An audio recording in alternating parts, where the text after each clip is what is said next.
আপনে আপনা চাহে করিতে আলিঙ্গন। সংক্ষেপে কহিল এই কৃষ্ণের স্বরূপ, এবে সংক্ষেপে কহি শুনো রাধা তত্ত্বরূপ।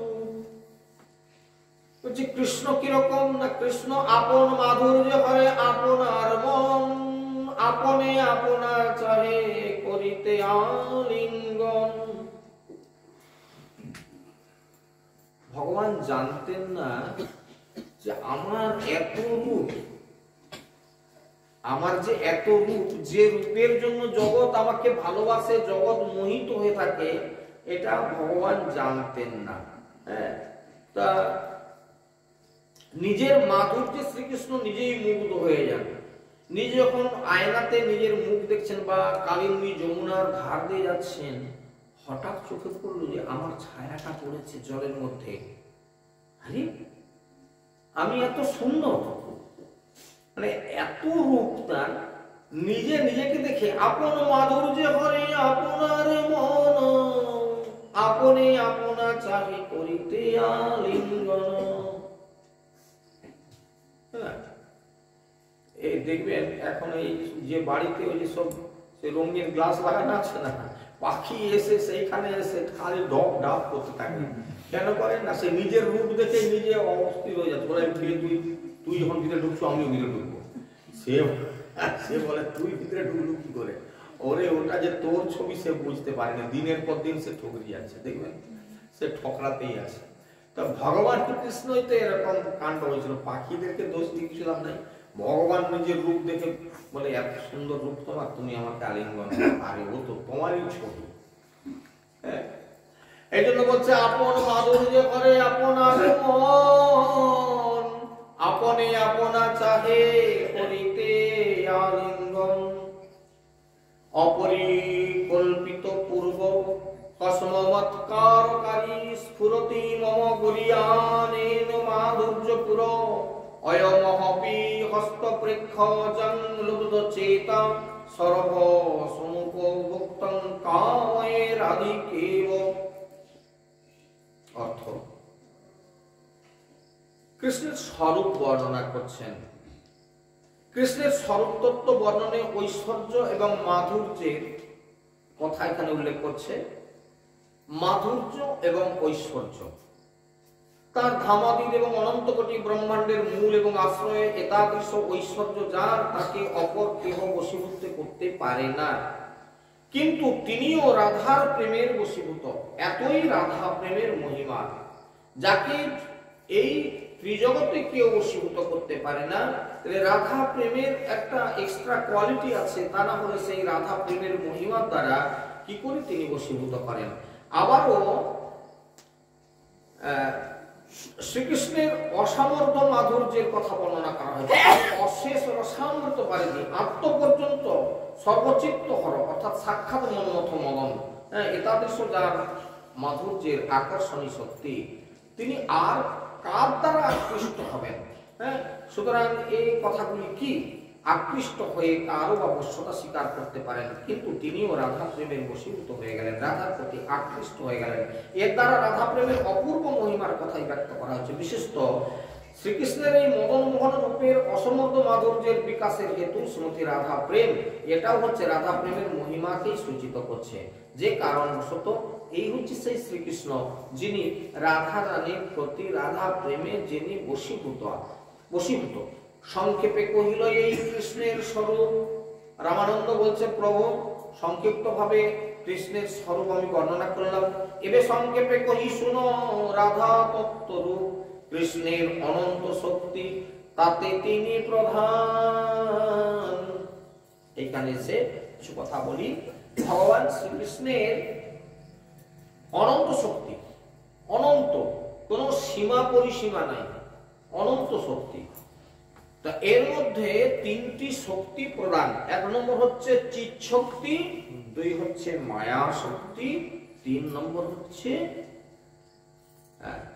যার নাম জীব শক্তি। আর অন্তরঙ্গা বহিরঙ্গা তটস্থা কইজারে, অন্তরঙ্গা স্বরূপ শক্তি সবার উপরে। এই অন্তরঙ্গা শক্তি বা যেটা আল্লাহীন শক্তি, এখন এইগুলো নিয়ে একটু আলোচনায় আসলে তবেই বুঝতে পারবেন যে চিৎ শক্তি, মায়া শক্তি, জীব শক্তি এগুলো কি, আসলে ডেফিনেশন গুলো কিরকম। এই অনন্ত শক্তির মধ্যে যে চিৎ শক্তি এবং মায়া শক্তি আর জীব শক্তি, এই তিনটি শক্তিকে প্রধান বলা হয়েছে।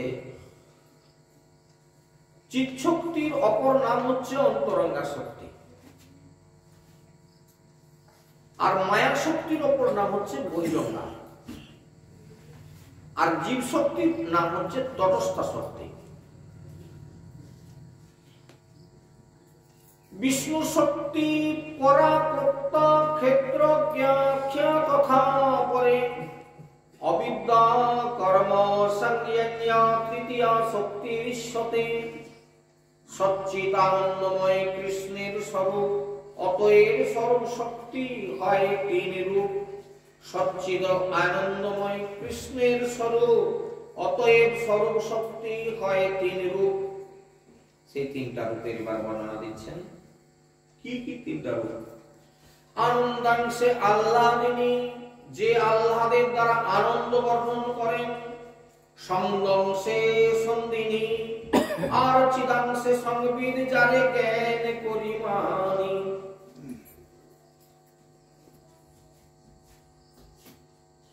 কৃষ্ণকে আহ্লাদে, তাতে নামে আহ্লাদিনী।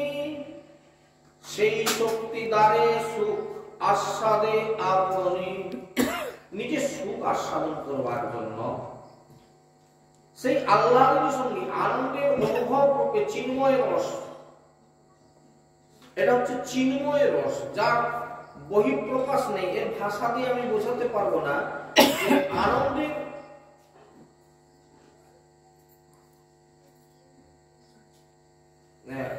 অনুভব রূপ চিন্ময়, আনন্দ অনুভব করেন চিন্ময় শক্তির দ্বারা।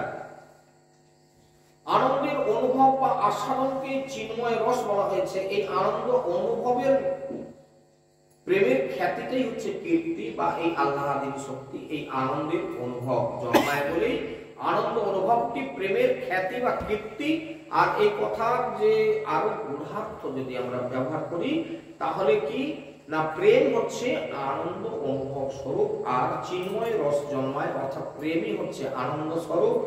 আর শ্রীকৃষ্ণের লীলা রসের আস্বাদন করাতে পারে যে, এবং প্রেম না থাকলে কেউই বা তাকে আস্বাদন করতে পারে না, কেউ আস্বাদন করতে পারে না। এটাই হচ্ছে প্রেম আছে বলেই এটা আস্বাদন হয়, এই রসটা আস্বাদন হয়, নাহলে কারো সেটা সম্ভব না।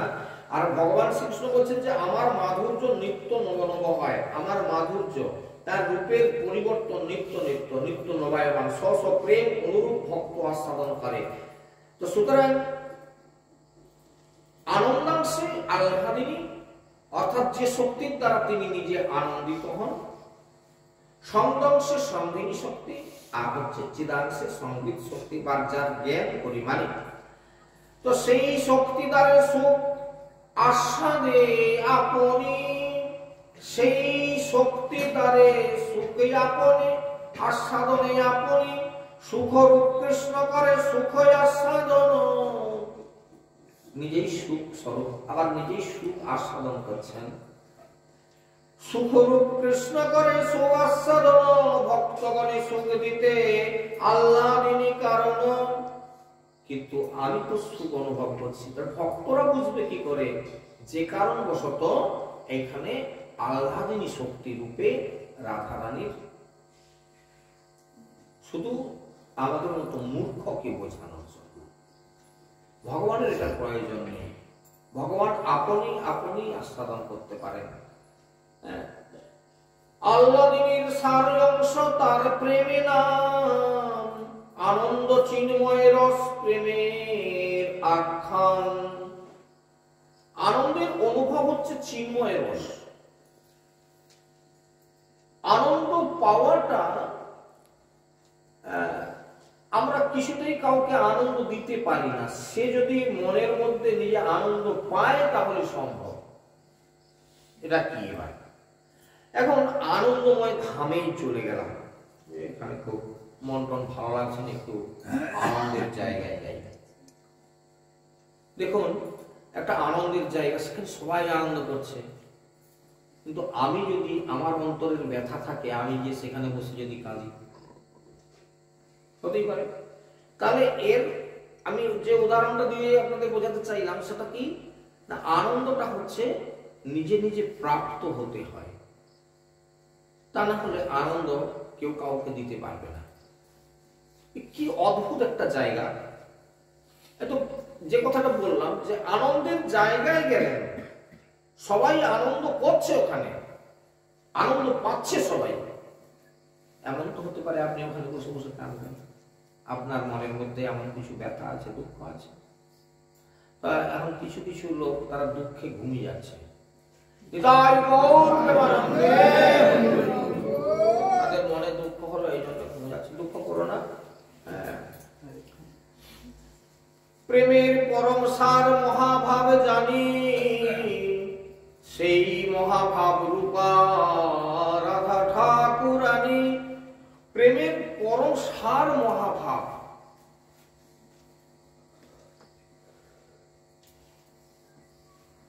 সর্বাপেক্ষা ঘনীভূত অবস্থা, যেটা মদনাক্ষ মহাভাব।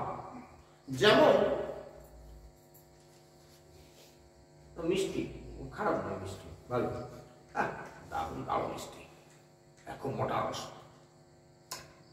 একেবারে হতে হতে হতে হতে একবারে ডালা, মিছরির ডালা। যেমনটা বোঝালাম, একটু বোঝার চেষ্টা করুন। প্রেমের পরম সার মহাভাব জানি, এই প্রেমটা গাঢ় হতে হতে মহাভাবের উদয় হয়। এই মহাভাব যখন আরেকটু গাঢ় হয়, সেই গাঢ় রস হচ্ছে রাধারানী স্বরূপ। প্রেমের স্বরূপ দেহ প্রেমে বিভাবিত, কৃষ্ণের প্রেয়সী শ্রেষ্ঠা জগতে বিদিত। প্রেমের প্রেয়সী শ্রেষ্ঠা জগতে বিদিত, মহাভাব চিন্তামণি রাধার স্বরূপ। এই রাধারানী হচ্ছে প্রেমের একেবারে পরাকাষ্ঠা, অর্থাৎ এটা সীমা, এই পর্যন্ত সীমা। মিছরির থেকে আর ঘনীভূত কিছু হতে পারে না। এটা আকর, আকর মিষ্টি, এর থেকে আর ঘনীভূত রূপ কিছু হতে পারে না, এটা সীমা। ঠিক রাধারানী হচ্ছে মহাভাব স্বরূপিণী রাধা ঠাকুরানী, এটা হচ্ছে প্রেমের সীমা। একদম গাঢ় হতে হতে রাধারানী আহ্লাদিনী শক্তি রূপে প্রকটিত জগতে। এবং ললিতাদি সখী তার কায় বুহরূপ, রাধাপতি কৃষ্ণ স্নেহ সুগন্ধি ঊর্ধ্বতন, তাতে অতি সুগন্ধি দেহ উজ্জ্বল বরণ। এক চিন্তামণি যেরকম বহু রূপে যাচকের অভিমত বহু বাঞ্ছা পূর্ণ করে, বহু যাচকের বহু বাঞ্ছা পূর্ণ করে, এক চিন্তামণি বহু রূপে যাচকের বহু অভিমত বহু বাঞ্ছা পূর্ণ করে, তদ্রূপ একাশী রাধিকা কায় বহুরূপ ললিতা আদি বহু রূপেও শ্রীকৃষ্ণের বহুবিধ বাঞ্ছা পূরণ করে থাকেন। সুতরাং একা শ্রীমতী রাধারানী যে প্রকৃতপক্ষে শ্রীকৃষ্ণের সমস্ত বাঞ্ছা পূর্ণ করেন, এটা বলা কখনোই অসঙ্গত হবে না, এবং এটাই ঠিক কথা। তো যে কারণবশত মহাভাব চিন্তামণি রাধার স্বরূপ, ললিতাদি সখী তার কায় বুহ রূপ। এই কায় বুহ সম্পর্কে একটু আপনাদের ধারণা দিয়ে দিই। একই সময়ে বহু কাজের সমাধান করবার উদ্দেশ্যে নিজে এক দেহকে অনেক দেহ রূপে প্রকাশ করলে পর তাকে বলা হয় কায় বুহ রূপ। কায় বুহ, যেমন একটা উদাহরণ দিই। এখন আমি পেশাগতভাবে চাষবাস করি, ধরে নিচ্ছি। আবার আপনারা গেলে দেখতে পাবেন যে আমার একটু বিগ্রহ সেবা আছে, বিগ্রহ মন্দির আছে। তা আমি কি সকালবেলা কোদাল ঘাড়ে নিয়ে ঠাকুর মন্দিরে প্রবেশ করি? গামছা পরে কোদাল ঘাড়ে নিয়ে ঠাকুর মন্দিরে প্রবেশ করবো, কিন্তু মাঠে যাওয়ার সময় ওই রূপটার দরকার নেই। তাহলে মন্দিরে যখন প্রবেশ করছি আমি, তখন একটা শুদ্ধ বসন করা আছে, গলবস্ত্র আছে, দিয়ে প্রবেশ করলাম, সেবা কর্মাদি হলো, তারপর নিজের ইত্যাদি নিজের সেবা ব্যবস্থা হলো। এইবার সেই সব বেশ বাদ, ওই সব শুদ্ধ বস্ত্র এবার বাদ দিয়ে এবার গামছা আর কোদাল সম্ভব, চলো মাঠে যাই। আবারও দেখুন এমন কিছু অনেকে কিছু দায়িত্বে আছে যে তার কাছে কেউ আসছে যে তার একটা সই স্বাক্ষর করে দিতে হবে, দিলে তার একটা কাজ হবে। আচ্ছা ঠিক আছে ঠিক আছে, তার একটু দাঁড়ান, আমি হাত পাটা ধুয়ে যাচ্ছি। হাত পা ধুয়ে উঠে এসে সে একদম কলম খাতা নিয়ে তাকে একটা সই স্বাক্ষর করে স্ট্যাম্প মেরে দিয়ে দিল, তার একটা বিরাট কাজ হচ্ছে। লোক একটাই, কিন্তু বিভিন্ন কাজের জন্য বিভিন্ন রূপে। দেখা গেল যে এমন সময় কেউ বলছে যে আমাদের বাড়িতে একটু হরিলুট দিয়ে দিতে হবে। হ্যাঁ ঠিক আছে, আমি গা হাত ধুয়ে যাচ্ছি চল, বলে এসে আবার কীর্তনের ড্রেস একটা পরে ফেললাম, কল ঘাড়ে করলে তাদের বাড়িতে গিয়ে হরিলুট করে দিলাম। লোক একটাই, কিন্তু যেমন বিভিন্নতা তার মধ্যে আছে, ঠিক তেমনি এখানে বলা হচ্ছে মহাভাব চিন্তামণি রাধার স্বরূপ ললিতাদি সখী তার কায়ে বহুরূপ, অর্থাৎ ললিতাদি সখী বৃন্দ তাকে বিভিন্ন কাজে নিয়োগ করছে, বিভিন্ন কাজে। যেরকমটা একটু উদাহরণ দিলে বুঝতে পারবেন। একদিনকে ভগবান কৃষ্ণ যখন গোচারণ করে বাড়ি ফিরে যাচ্ছে, সমস্ত ব্রজ গোপীরা যখন ভগবান কৃষ্ণ গৃহ থেকে বেরিয়ে যেতেন গোচারণ করার জন্য, তারা নিমিলেশ লোচনে তাকিয়ে থাকতেন কৃষ্ণের দিকে। বেরিয়ে গেল, আজ সারাদিন আর তার দর্শন আমরা পাবো না। ব্রজসুন্দরীগণ আবারও অপেক্ষা করে থাকে তিনি যখন ফিরবেন তার সেই রূপটা দর্শন করবার জন্য। হ্যাঁ, তার সেই রূপটা দর্শন করবার জন্য খুব আশা নিয়ে তারা দাঁড়িয়ে থাকেন। একদিন রাধারানী ঠিক কৃষ্ণের এই রূপটা দেখার জন্য এত উৎকণ্ঠিতা যে বৃষভানু রাজার বারান্দায় বাড়িয়ে তার রূপ দর্শন করতে করতে তন্ময় হয়ে গেছে। মনের মধ্যে ভাব এই, তোমাকে একবার একান্তে আমি পেতে চাই, তোমাকে আমি একান্তে পেতে চাই। ভগবান রাধারানীর ভাবটি গ্রহণ করলেন, তার মনের কথাটা তিনি বুঝতে পারলেন, আর মনের কথা বুঝতে পেরে রাধারানীকে একটা ইঙ্গিত করলেন। ইঙ্গিত, প্রেমের এইগুলো হচ্ছে এক একটা রূপ, ইঙ্গিত। সেই ইঙ্গিতটা কে বোঝে? আমার ইঙ্গিত বা এটা কে বোঝে না, আমার প্রেয়সী বোঝে। হ্যাঁ, আমি তাকে চিঠিতে লিখে দিলাম ইত্যাদি ইত্যাদি, একটা মানে সিগন্যাল দিয়ে দিলাম এই জায়গায় এই সময়ে তোমার সঙ্গে আমার দেখা হয়। ওই সিগন্যাল আপনারা দেখলে বুঝতে পারবেন না, আপনি চিঠিটা বহন করে নিয়ে যে তার হাতে দিয়ে দেবেন, সে দেখলেই বুঝে নেবে যে এই ব্যাপার আছে। যতটা পালন বুঝালাম মোটামুটি এটা। তাহলে এটা একটা প্রেমের সিগন্যাল। ভগবান কৃষ্ণ কি করলেন? নিজের চুলকে এরকম উপর দিকে তুলে রাধারানীকে একটা ইঙ্গিত করলেন। ও রাধারানী বুঝতে পারলেন যে আজকে কেশর কুঞ্জে, কেশ তুলে দেখিয়েছে মানে কেশর কুঞ্জে আজ আমার সঙ্গে দেখা হবে। রাধারানী কি করলেন না, সমস্ত সখীদেরকে ডেকে বলছে, জানিস আজ না আমার কৃষ্ণ আমার সঙ্গে সাক্ষাৎ করতে আসছেন, কেশর কুঞ্জে দেখা হবে। সঙ্গে সঙ্গে রাধারানী সখীদেরকে বলছে, সখীরে তোরা কুঞ্জ সাজা। কেরকম করে সাজাবো? সখীরা জিজ্ঞাসা করছে, কেরকম করে সাজাবো? তখন রাধিকায় আদেশে সখীগণ এসে কুসুম চয়ন করে, মল্লিকা মালতী আর জাথি জুথি সাজাইল স্তরে স্তরে। তাহলে সেই কেশর কুঞ্জকে সাজাচ্ছেন। রাধারানী সখীদেরকে নির্দেশ দিলেন, সখীরে তোরা কুঞ্জ সাজা। কিভাবে সাজাবো? না এই ফুল দিয়ে। ফুলের কিরকম ফুল দিয়ে সাজাবো? ফুলের আচির, ফুলের প্রাচীর, ফুলেতে ছাইল ঘর, আবার ফুলের বালিশ আলিশ, কারণ অতি ফুলে ফুলে সর। ফুল দিয়ে ঘরের দেওয়াল করলো, ফুল দিয়ে তার ছাউনি দিল। ফুলের বালিশ আলিশ, কারণ আলিশ করবার জন্য অর্থাৎ শয়ন করবার জন্য ফুলের বালিশ রচনা করলেন। প্রতি ফুলে ফুলে স্বর। এই স্বর কি? স্বর হচ্ছে বান। অর্থাৎ এই বিছানায় যে একবার ঘুমাবে তার জ্বালা কমবে নি, বাড়বে। তো এইভাবে রাধারানী কুঞ্জ সাজিয়ে বসে আছেন। কিভাবে বসে আছেন?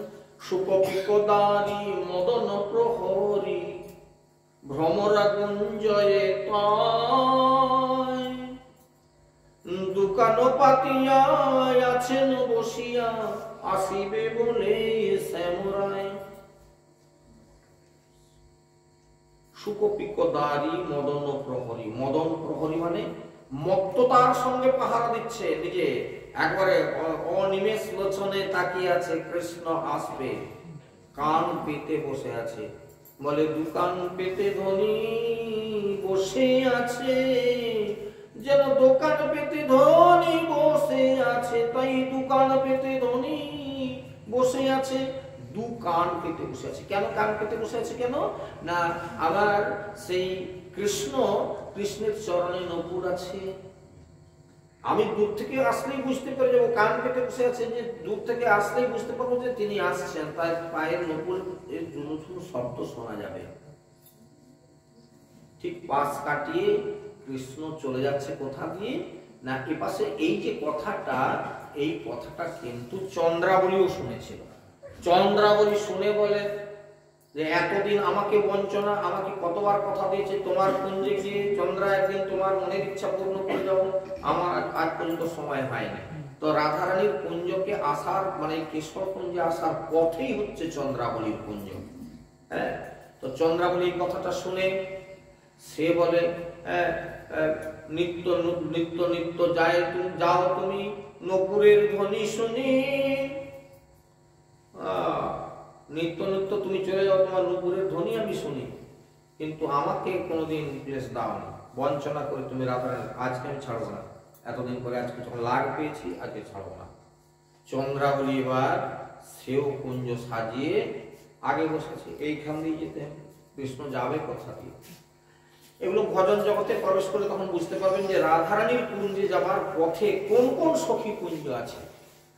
এগুলো ভজন জগতের কথা আপনারা অভ্যাস করবেন সদ্গুরুর কাছে বসে, তখন এই কথাগুলো বুঝতে পারবেন যে চন্দ্রাবলী কে ছিল, চন্দ্রাবলীর কুঞ্জটা কেন রাধারানীর কুঞ্জের আগে পড়ে, কি কাজ করলে তবে আপনি রাধারানীর কুঞ্জে যেতে পারবেন, এই রাধা প্রেমকে আস্বাদন করতে গেলে কার আশ্রয় দরকার, এই কথাগুলো তখন ভজন জগতে জানবেন। চন্দ্রাবলী তার আগে সে কুঞ্জ সাজিয়ে বসে আছে। এবার ভগবান কৃষ্ণ দেখলেন যে এখানে চন্দ্রাবলী কুঞ্জ সাজিয়ে বসে আছে, কিন্তু আমাকে তো পাশ কাটিয়ে যেতে, আমি তো রাধারানীকে কথা দিচ্ছি সেখানে যাব। চন্দ্রাবলী বসেছিল, সে বসে বসে গভীর রাত পর্যন্ত বসেছে। আপনাদের দোষ কারণ নাই, সুতরাং এত রাত পর্যন্ত তুমি বাবাজি বকর বকর করতেছ, আমাদের তো এরকম আসতেই পারে। চন্দ্রাবলী কৃষ্ণের জন্য বসে বসে যদি তার ঘুম এসে যায়, আমাদের এসেছে তো কি দোষ, তাই না? ঠিক আছে, কোনো অসুবিধা নেই। সাপোর্টার একটা যখন সাপোর্ট পাওয়া গেল, তাহলে কোমরে বল আসলো যে না আমি খুব একটা খারাপ কাজ করিনি, তাই না? যারা ঘুমাচ্ছিলেন তারাও রস পাক, নাহলে তারা বলে আমি খালি ঘুমাই বলে আমাকে বাবাজি কাটবে, কাউকে আসবে, তাহলে মন খারাপ হয়ে যাবে। না না, অত চন্দ্রাবলীরও ঘুম এসে গেছিল কৃষ্ণের জন্য পথ পানেছে। এমন সময় হঠাৎ রুনুঝুনু করে নুপুর পাচ্ছে, যা কানে এসেছে, টান করে ঘুম ভেঙে গেছে, বলছে কে বাজায় কে বাজায়, ও নুপুর যে শোনা যায়, কে বাজায় কে বাজায়, এই কে কে যাচ্ছ গো? আরে কে যাচ্ছ, কথা বলো না, কথা বলতে জন্য কেন? এই বলে কোন রকম পালিয়ে বাঁচি, এ ধরতে পারলে এখন চন্দ্রাবলী ছেড়ে কথা বলবে, সুতরাং কোন রকম সাইড কাটিয়ে পালিয়ে যেতে পারলে হয়। আরে কে যাচ্ছ, কথাটা বলো না, কে তুমি? না মানে এই আমি গো, আমি। আমি মানে কি? সকলেই তো বলবে আমি, তো সে আমিটা কে?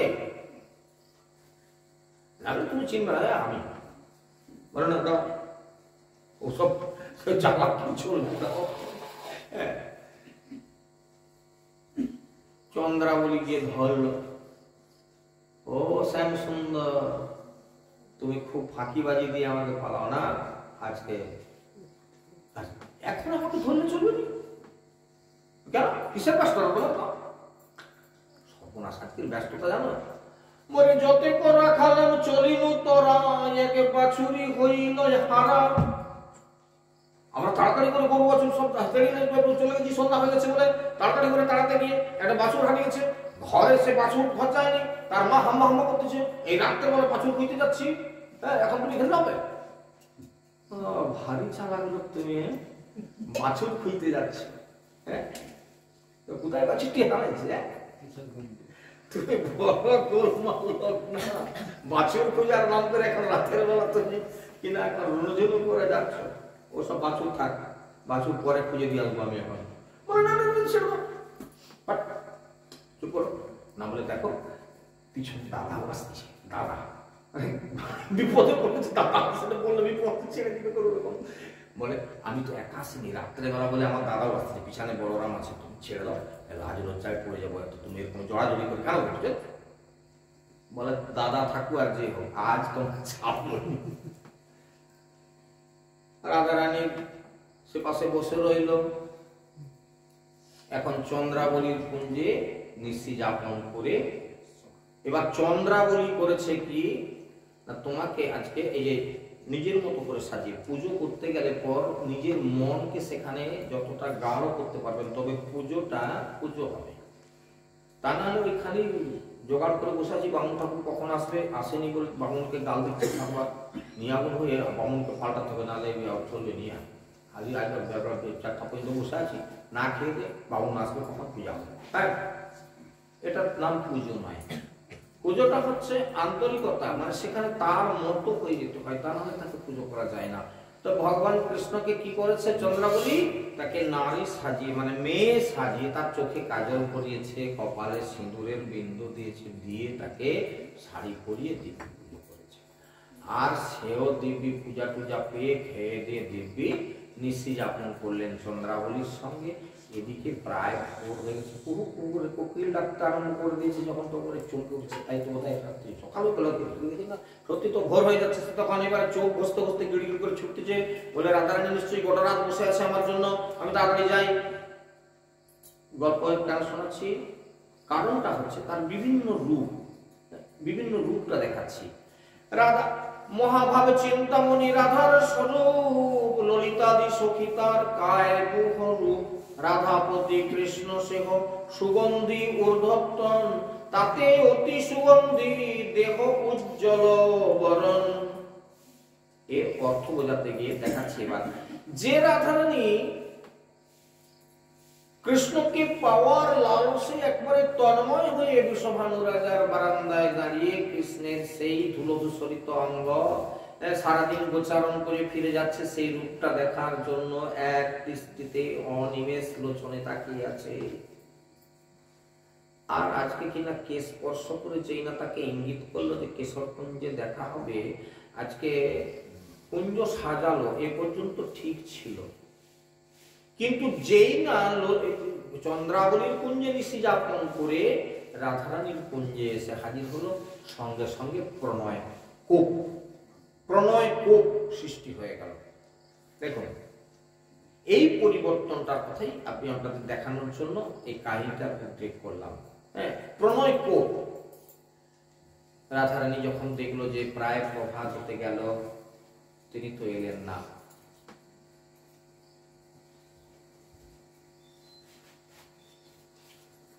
প্রাণবল্লভের লাগিয়া সেজে বিছাইনু। চণ্ডীদাসের কথা বলি, বর্তমান মাস্টার ডিগ্রি কোর্সে ওই পদাবলী আছে বাংলা সাহিত্যের ইতিহাসে। মধুর লাগিয়া সেজে বিছাইনু করিলাম চন্দন মালা, পথ পানে চেয়ে আছি গো বসিয়া এলো না মোর শ্যামরায়। সখিরে এসব হইল বৃথা, যার লাগি এসব সাজানো তাম্বুল সাজানো সেসব বৃথা হয়ে গেল। আমি সাজসজ্জা করলাম, তার জন্য সজ্জা রচনা করলাম, তাম্বুল সাজিয়ে রাখলাম তার মুখবাস দেওয়ার জন্য, এসব হইল বৃথা, সব বাসি হয়ে গেল। সখিরে এই বাসি জিনিসে আর সেবা হয় না, ভগবানের সেবা হয় না, বাসি জিনিসে আর ভগবানের সেবা হবে না। এগুলো রেখে লাভ কি? এগুলোকে এক কাজ কর, আমি তো কৃষ্ণকে সাজাবো বলে, কৃষ্ণকে খাওয়াবো বলে তার জন্য চন্দন তৈরি করে রেখেছিলাম, অনুরাগ লেপন দেবো বলে, হ্যাঁ, তার জন্য তাম্বুল সাজিয়ে রেখেছিলাম। তিনি যখন নিলেন না, তো সেই কালো জলে, যমুনার কালো জলে তোরা এইসব ভাসি দিবি, যা বাসি হয়ে গেছে এই জিনিসে আর কাজ হবে না, ওই কালো অঙ্গে ভাসিয়ে দে। সখী এসব তোরা ভাসায় দে গো নমস্তে কৃষ্ণায় বলে, ওই কালিন্দীর জলে তোরা ভাসায় দে গো। সখীরা সেই সব বনফুল মালা, তাম্বুলের মালা, এসব হইল বাসি, পথ পানে চেয়ে আছি গো বসিয়ে এলো না মোর কালো শশী। তাই তোরা এগুলো ভাসি দিবি, নিয়ে যা। যেই না এরা ভাসাতে যাবে, দরজার কাছে যে চোখ ঘষে ঘষে কাপড় বগলে করলে সে আঁচলটা পিছনের দিকে ঝুলতে ছিল, হ্যাঁ, সে আঁচলটা কেন কোথা গাছে লাগবে, সে আঁচলটাকে করছে না, বগলের কম বুঝে দিচ্ছে। তো পুরুষ মানুষ তো নাকি, মানুষ নয় যে আঁচল অন্য দিক দিয়ে ঘুরিয়ে বেশ সুন্দর করে এরকম নিবে। সে বলে এটা পরপর কেন উড়ে মরে, তো সমস্যা, একটু বগলে করে নি, কেমন দেখাবে। কেউ যদি আঁচলাকে ওরকম বগলে ওরকম জেগে নিয়ে এসে যদি আসে তাড়াহুড়া করে, তো আপনারা কি দেখে কি বুঝবেন? ললিতা দাঁড়িয়ে ছিল দ্বারের কাছে, ঘেরে দাঁড়ালো, কে ঘেরলে? তুমি রাস্তা ছাড়ো, আমি রাধারানীর কাছে যাবো। দেখে না ললিতা দাঁড়িয়ে আছে। তুমি কে গো? আমাকে চিনতে পারছো না? আমি তোমাদের শ্যামা নই গো। হ্যাঁ, ওই জন্যই তো চিনতে পারিনি। না, ভালো করে দেখে, আরে ডেলি দেখতিস আমাকে, আমাকে দেখবে কি, আবার কি দেখবে? তোমার এই চোখে কাজল কেন গো? কপালে সিঁদুরের বিন্দু, চোখে কাজল, শাড়ি পরা। না না না, ওগুলা কিছু মনে করো না। মা আদর করে কালকে সন্ধ্যেবেলা আমাকে সাজিয়েছিল। মা অলকা তিলকা দিয়ে সাজায় জানে, তোমার চোখে কাজল করাইছে, আচ্ছা ভালো, তাও হয় মা আদর করে করাইছে। তো কপালে সিঁদুর বিন্দু করিনি, চালো। দেখেন না যে ছেলেরা আড়ি করে, মা সিঁদুর করছে, সে বলে একটু করবো না, মা করে কিনা, আচ্ছা ঠিক আছে একটু করি, বলে আমাকে সেরকম করেছি। তোমার মা তোমাকে শাড়ি পরায় বলে আজকে শুনলাম। হ্যাঁ, মা যে তোমাকে শাড়ি পরায়, এই রে, শাড়ি পরা আছে বলে জানেনি সে, ঘুমের ঘরে ছুটছে, শাড়ি যে পরা আছে, আবার আঁচলটাকে এরকম বলে, ইয়ে সব বেশ কথা ছিল। হ্যাঁ, আমার যাই হোক, ললিতা তুমি ছেড়ে দাও, আমি তার কাছে দাঁড়াও দাঁড়াও, আগে আমি কি খবরটা দিই। ললিতা যে বলছে, অরাধে তোর কৃষ্ণ এসেছে। বলে, কই নিয়ে আয় না রে, আমি তাকে সারা রাত দেখবো বলে বসে আছি, আমার কাছে না। দাঁড়া, এইরকম করেই তোরা এই পুরুষ জাতিটাকে একদম মানে মাথায় তুললি। সারা রাত দেখা নাই, এখন চন্দ্রাবলীর কুঞ্জে সেবা খেয়ে এখন ঘরে বলে সাহায্য, আর তুই করে প্রেমে উঠলা হল। আমি যা বলবো সেটা শুনবি, আর নাহলে তুই এক কাজ কর, তুই তো থাক, আমি চললাম, ললিতা ছেড়ে যাস না আমাকে, আর তাহলে আমার কথা শুনবি, কি বলছি বল, তোকে মান করতে হবে। দেখুন, যে রাধারানী এত প্রণয়ী, তাকে ললিতা করলো কিনা মান শিখালো। কতটা মান করে কৃষ্ণ এসে তোর পায়ে ধরে যদি সাদাসাদি করে, তবু মুখ তুলবি না, তবু মুখ তুলবি না।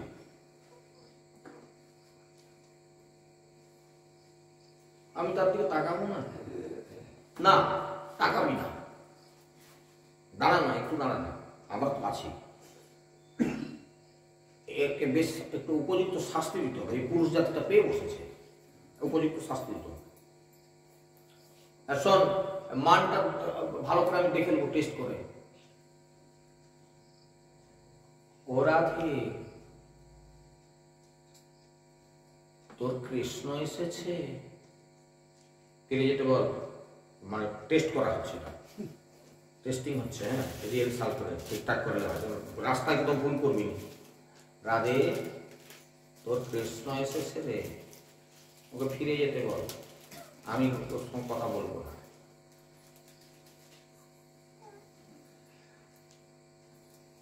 বলে সখীরে, আমি ওই কালো বদন হেরব না। কি বলিস রে, কৃষ্ণকে বাদ দিয়ে আবার শুধু কালো রূপটাও দেখবি না? না, আমি কালো রঙের কিছু দেখবো না। বলে রাধে, যমুনার জল যে কালো, তুই যমুনায় না গেলে একদিনে বাঁচবি না। বলে আমি আর কোনো দিনের জন্য যমুনায়ও যাব না, বাঁচা গেল। ও রাধে, তোর মাথার চুলগুলো যে কালো রে, তাই তো, চুল কালো থাকলে কালো রূপ তো দেখতে হবে, কালো রূপ আমি দেখবো না। বলে রাধে, তাহলে কি করা যাবে?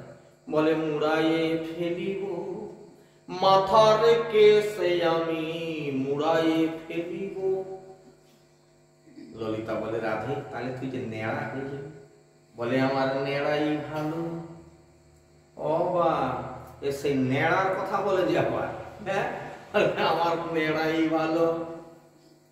ও রাধে, চোখের মণিগুলো যে কালো, চোখের মণিগুলো কালো, কি করবি তুই? এই কালো, তুই যে কালো একবারে কালো দেখবি না, কালো রাখবি না, কালো ছুঁইবি না, চোখের মণিগুলো কালো। বলে চোখের মণি আমি উপারে ফেলিব। বলে ওরে রাধে, তুই রাগের বসে শেষকালে কানা হয়ে যাবি যে। বলে আমার কানাই ভালো। কি বলি? কানাই ভালো। এত কাণ্ড করার পর শেষকালে কানাই ভালো।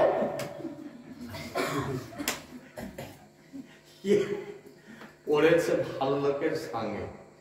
আমি যেটা দেখানোর জন্য এতটা রাস্তা, আরো অনেক রাস্তা আছে, ওইদিকে আর যাবো না, কেন অধিক রাস্তা গেলে বিপদ আছে। আমি যেটুকু দেখানোর জন্য আপনাদেরকে এই পর্যন্ত নিয়ে আসলাম, সেটা কি দেখালো না, একজন নায়িকা তার বিভিন্ন রূপ বিভিন্ন সময়ে, সময়ের উপরে নির্ভর করে তার রূপগুলো চেঞ্জ হয়ে যাচ্ছে, ভাষাগুলো চেঞ্জ হয়ে যাচ্ছে। সেই রাধাপতি কৃষ্ণ স্নেহ সুগন্ধি ঊর্ধ্বতন, তাতে অতি সুগন্ধি দেহ উজ্জ্বল বরণ। কারুণ্যামৃত ধারায় স্নানে প্রথম, তারার তরুণামৃত ধারায় স্নান মধ্যম। এই জায়গাটা খুব উপলব্ধি করার জায়গা। তারপর লাবণ্যামৃত ধারায় তদুপরি স্নান, নিজ লজ্জা শ্যামে পট্টি সাটি পরিধান। এবার কারুণ্য কি, তারুণ্য কি, আর লাবণ্য কি?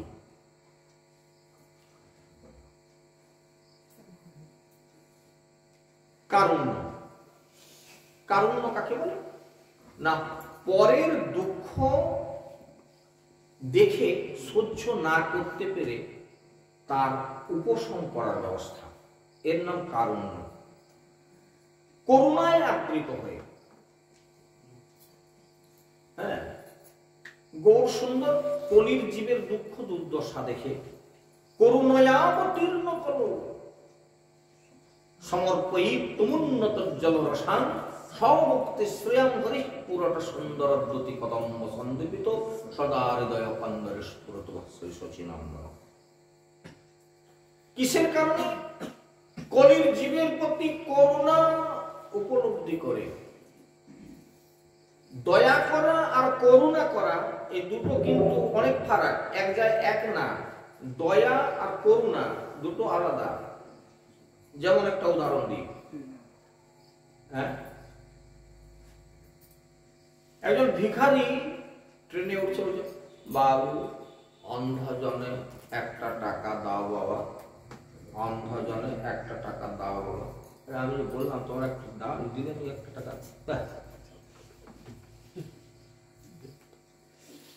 তো একজন ভদ্রলোক, লোকটা অন্ধ সত্যি, হ্যাঁ 1 টাকা কেন, 10টা টাকা দিয়ে দিই, 10 টাকা দিয়ে দিই।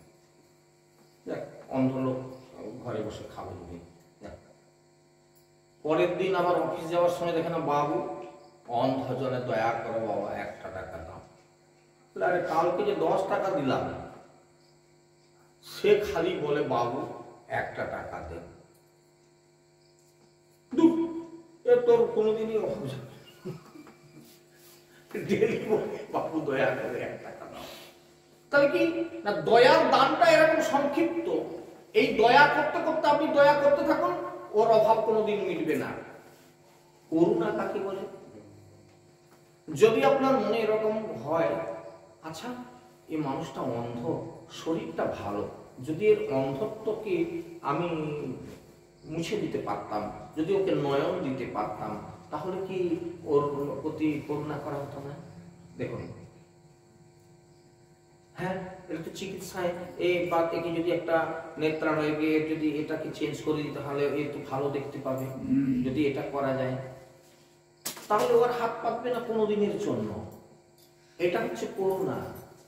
এই জন্য মহাপ্রভু আসলেন কলির জীবের দুঃখ দুর্দশা দর্শন করে করুণায় আবৃত হয়ে, করুণায়াবৃত্তির্ন কলো, করুণায় আবৃত হয়ে এই কলিযুগে তিনি উপস্থিত হলেন।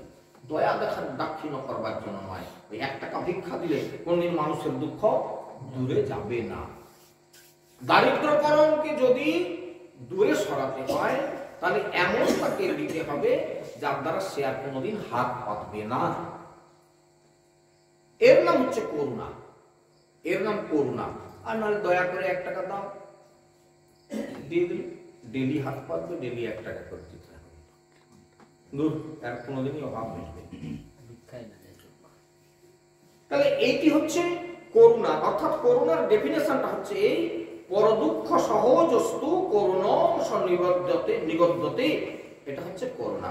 যে পরদুঃখ সহ্য করতে না পারে তাকে করুণা বলে, এবং করুণার ভাবকে কারুণ্য ভাব বলে। এই কারুণ্যামৃত ধারায় করুণের রূপে অমৃতের স্রোত, স্নান প্রথম স্নান প্রাতঃস্নান, নদীর স্রোতে প্রাতঃস্নান করা উচিত। শ্রীমতী রাধিকা করুণারূপ অমৃতের স্রোতেই যেন প্রাতঃস্নান করছেন। হ্যাঁ, শ্রীমতী রাধারানীর এই প্রাতঃস্নানে তাহার বয়সের প্রাতঃকাল অর্থাৎ বয়স সন্ধি অবস্থাকেই লক্ষ্য করা হয়েছে। প্রাতঃকালে নদীর প্রবাহে স্নান করলে শরীর যেমন স্নিগ্ধ হয়, সকালবেলা স্নান করলে শরীর যেমন স্নিগ্ধ হয়, সুন্দর হয়, মন ভালো থাকে। যারা স্নান করেন না ভোরবেলা, আজ থেকে আমার কথায় একটু ভোরে স্নান করুন, দেখবেন শরীর মন সুস্থ থাকবে। হ্যাঁ, অনেকে বলে না না আমার ঠান্ডা লাগার হাত আছে, এই যে যেমন ঠান্ডা হ্যাঁচো খালি করবে।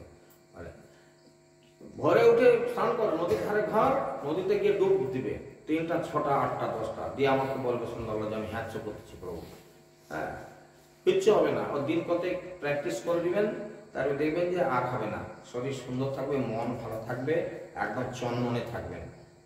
তো বর্ণনা করা হয়েছে করুণামৃত ধারায় স্নান, অর্থাৎ করুণা তাপরূপ রাধিকা করুণাতারূপ অমৃতের স্রোতেই যেন প্রাতঃ স্নান করেন। তো রাধারানীর এই প্রাতঃ স্নানে তার বয়সের প্রাতঃকাল। এবার বয়স সন্ধি অবস্থায় বাল্য চাপল্যাদির নিবৃত্তি হওয়ার জন্য তৎসঙ্গে করুণার আবির্ভাব হয়। শ্রীমতীর দেহের স্নিগ্ধতা তদ্রূপ বৃদ্ধি প্রাপ্ত হয়েছে। সেটা কি না, সেটা হচ্ছে তারুণ্য। তারুণ্যটা কি না, যৌবনকাল। হ্যাঁ, যৌবনকাল। তারুণামৃত ধারায় অর্থাৎ নবযৌবন রূপ অমৃতের ধারায়, স্নান, অর্থাৎ সেই স্নানটা হচ্ছে মধ্যাহ্ন স্নান। হ্যাঁ, এটার নাম মধ্যাহ্ন স্নান। আর জল দ্বারাই সাধারণত গৃহে স্নান করে থাকেন। তো সুতরাং শ্রীমতী রাধারানীও তার সখীগণ কর্তৃক আনিত বা উন্মোচিত নবযৌবনের ভাবরূপ অমৃতধারায় মধ্যাহ্ন স্নান করেন। নবযৌবন রূপ অমৃতধারায় মধ্যাহ্ন স্নান করেন। আর সখীবৃন্দ কৃষ্ণ দর্শনাদি করে, কৃষ্ণের গুণাদি বর্ণন করে শ্রীমতী রাধিকার মনে যে নবযুবতীর স্বাভাবিক ভাবগুলি তখন প্রস্ফুটিত করেছিলেন। এই ভাব সঙ্গের উদ্গমে তার দেহের যে কমনীয়তা হয়েছিল, এটা হচ্ছে মধ্যাহ্ন স্নান জনিত স্নিগ্ধতার সঙ্গে তুলনা করা হয়েছে। আর যেটা শেষ কথা সেটা হচ্ছে লাবণ্য। লাবণ্য স্নানটা কি না, মুক্ত ফলেষু ছায়া তরলস্ত্রমিবাসয়া প্রতিভাতি জগঙ্গেষু লাবণ্যাং তদৈবচ্যতে। অর্থাৎ কি না, উত্তম মুক্তার মধ্যে যেমন কান্তির তরঙ্গ প্রতীয়মান হয়, উত্তম মুক্তার মধ্যে একটা কান্তি প্রস্ফুটিত হয়, প্রকাশিত হয়, তদ্রূপ অঙ্গের মধ্যে যে কান্তির তরঙ্গ প্রতীয়মান হয় তাকে লাবণ্য বলে। অর্থাৎ চন্মনে ভাব, চাকচিক্যতা। হ্যাঁ, এই বিষয়টি বর্ণনা করা আছে উজ্জ্বল নীলমণি গ্রন্থে। আরো যারা উজ্জ্বল নীলমণি গ্রন্থে পড়াশোনা করবেন এই বিষয়টা সম্পর্কে আরো খুব সুন্দরভাবে জানতে পারবেন। তা এই জন্য লাবণ্য অমৃতধারা। তাহলে একটা হচ্ছে কারুণ্য, একটা তারুণ্য, একটা লাবণ্য, একটা লাবণ্য, একটা। তাহলে করোনাটা হচ্ছে এই, তুমি যদি প্রাতঃ স্নান করো তাহলে তোমার সারাদিনের ভালো। আর তারুণ্য অর্থাৎ নিজেকে তরতাজা, সেটা হচ্ছে কিনা বয়স সন্ধিকালে স্নান। বয়স সন্ধি কাকে বলে? যখন কৈশোর থেকে যৌবনে প্রবেশ করছে এই সময়। কিসে তার স্নানটা কিসে হচ্ছে না, সেই প্রেমরসে স্নান। যখন স্নিগ্ধ স্নান করছে, সকাল ছোটবেলায় যখন স্নেহ লাভ করে, সেই স্নেহটা কি হয়, সেই স্নেহ দ্বারা সারা জীবনের জন্য একটা সুন্দর জায়গা। কেউ যদি কারো বাবা মা ছোটবেলায় সন্তানকে খুব স্নেহ করে তাকে ভালো খাইয়ে, ভালো করিয়ে, ভালো পড়াশোনা করিয়ে তাকে একদম সুন্দর তৈরি করে দেয়, সারা জীবনের জন্য তার জীবনটা সুন্দর হয়ে যায়। যারা বয়স সন্ধিকালে প্রেমের কোনো ধারায় তারা সিক্ত হয়, তখন সেটাকে মধ্যাহ্ন স্নান বলে বা মধ্যম স্নান বলে। এবং তার উপরে চাকচিক্যতা বৃদ্ধি পায় কিসে না, মুক্ত ফলেষু ছায়া সতরলং বিমাংস্তব প্রতিভাত জগঙ্গেষু লাবণ্যাং তরিণচ্যতে। অর্থাৎ উত্তম মুক্তার মধ্যে যেমন কান্তির তরঙ্গ প্রবাহিত হয়, উত্তম মুক্তা হলে তার মধ্যে যেমন একটা চাকচিক্যতা প্রমাণিত হয়, সেরকম অঙ্গের কান্তির তরঙ্গ প্রতীয়মান হয়। যখন অঙ্গের কান্তির মধ্যে একটা তরঙ্গ চলতে থাকে, দেখবেন কোনো কিছু একটা পেয়ে যাওয়ায় যে আনন্দটা, সেই আনন্দটার মনে হয় কিনা তার শরীরের মধ্যে একটা তরঙ্গ চলছে। তো এই জন্য লাবণ্যামৃত ধারায় তদুপরি স্নান নিজ লজ্জা শ্যাম পটিয়সী পরিধান কৃষ্ণ অনুরাগে দ্বিতীয় অরুণ বসন প্রণয়মান কুঞ্চলিকায় বক্ষ আচ্ছাদন। কৃষ্ণের প্রতি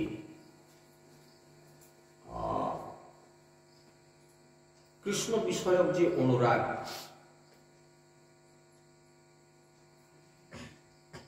কৃষ্ণ বিষয়ক যে অনুরাগ,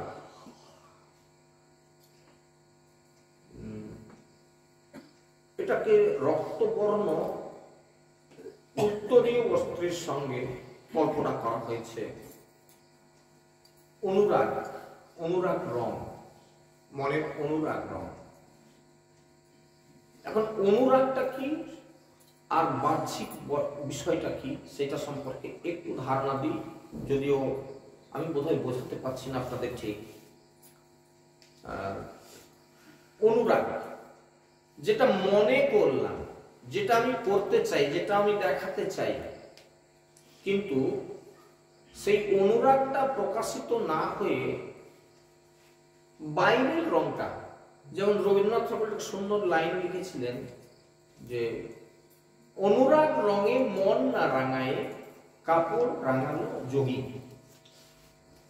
যোগী হতে গেলে যে অনুরাগ রঙে মনটাকে রাঙানোর দরকার ছিল, যার অনুরাগে কৃষ্ণ অনুরাগের মনটাকে রাঙানোর দরকার ছিল, অনুরাগ রঙে মন না রাঙায় কাপড় রাঙালো যোগী। যোগীরা একটা শুধুমুধু একটা অরুণাভ বস্ত্র একটা পরে ফেললো, দিয়ে সন্ন্যাসী হয়ে এখন দরে দরে হচ্ছে। তাহলে কি হলো না, অনুরাগ রঙে মনটাকে না রাঙিয়ে কাপড়টাকে রাঙিয়ে নিল, তার দ্বারা কি হলো না আসল জায়গাটা ফাঁক পড়ে গেল। ঠিক এই বিষয়টাকে বোঝানোর জন্য কৃষ্ণ অনুরাগে দ্বিতীয় অরুণ বসন, কৃষ্ণ অনুরাগে দ্বিতীয় অরুণ বসন, এই কৃষ্ণের প্রতি অনুরাগ হচ্ছে অরুণ বসন, অর্থাৎ অরুণ মানে যখন সূর্য লাল আভা নিয়ে উঠতে শুরু করে যে রংটা, যোগীদের কাপড়ের রংটা ঠিক এইরকম হওয়া দরকার। এবং প্রণয় মান কুঞ্চলিকায় বক্ষ আচ্ছাদন, অনেক কথা আছে এটার মধ্যে, আমরা এই শ্লোকেই আজকে বিশ্রাম করি, আগামীকালকে এই শ্লোকে ফিরে আসবো, যদি আমার সময় হয়ে গেছে। তো যে কারণবশত আমরা কালকে এই জায়গাতে আসবো, এই শ্লোকে কৃষ্ণ অনুরাগে দ্বিতীয় অরুণ বসন, প্রণয় মান কুঞ্চলিকায় বক্ষ আচ্ছাদন, এই শ্লোকে ফিরে আসবো। হরে কৃষ্ণ, আজকে এই পর্যন্ত। এখানে রাখলাম শ্রী শ্রী চৈতন্য পূর্ণিত বদনে পূর্ণ গৌর নিতাই হরি হরি বলে কৃষ্ণ করুণা সিন্ধু দীনবন্ধু জগৎপতে গোপীশ্বর গোপিকা কান্ত রাধা কান্ত নমস্তুতে তপ্তকাঞ্চন গৌরাঙ্গী রাধে বৃন্দাবনেশ্বরী বিশ্বভানুসুতাং দেবী তং নমামি হরিপ্রিয়া। হরির নাম হরির নামৈব কেবলম কলো নাস্তি তমস্তি তমস্তিব গতিরন্যথা। হরে কৃষ্ণ কৃষ্ণ কৃষ্ণ হরে হরে, হরে রাম রাম রাম হরে হরে। জয় জয়